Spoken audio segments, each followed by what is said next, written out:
Saudara, Kepolisian Daerah Sulawesi Selatan mengungkap kasus penipuan penjualan tiket pesawat murah atau promo.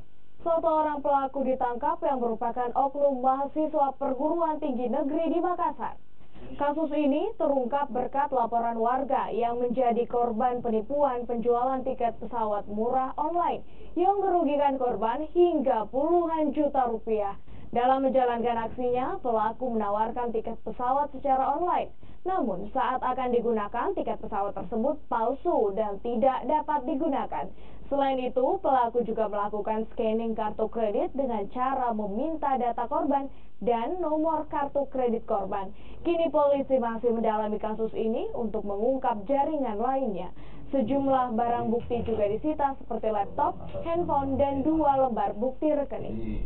Melakukan pembicaraan serius untuk memesan tiket, yang mana tiket ini ya dari 10 tiket yang dijanjikan, 6 itu tiket bisa digunakan, sedangkan 4 tidak bisa digunakan. Jadi tersangka yang melalui nomor kode tiket yang biasa diberikan, yang 6 ini ya diberikan kepada korban dan korban bisa terbang, dan 4 ini tidak bisa. Dia jalan-jalan.